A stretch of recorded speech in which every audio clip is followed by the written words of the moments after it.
Okay. Then, pag fresh siya, lagyan nyo muna ng formalin, 10%. Then, thoroughly emulsify.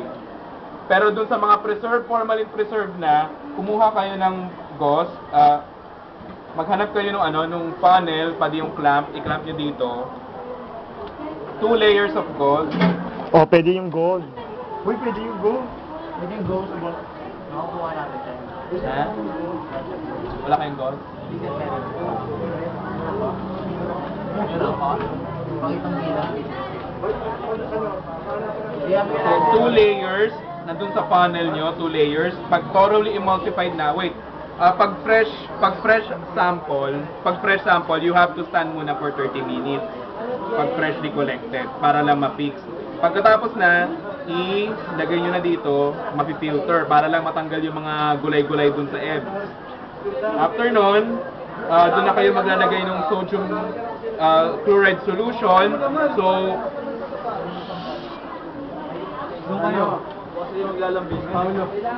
So, for example, na-emulsify nyo na kunyari yung fecal sample nyo, lagay kayo ng sodium chloride up to 15 ml. No? Tapos, i-centrifuge nyo 1,000 RPM. Centrifuge nyo 1,000 RPM for 10 minutes. After nun, tapon nyo yung supernatant. Tapos, tapon nyo yung supernatant sa lalagyan.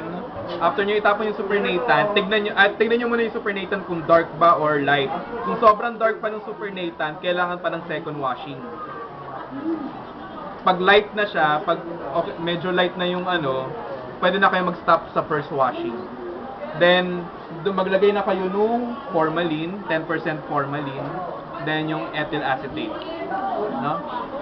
Then, ang final na product nyo dito, you should come up with a 4-layered tube. I will ask you later, yun yung quiz nyo, kung ano yung meron dun sa layers na yun. Alright? Okay na? Ayaw na.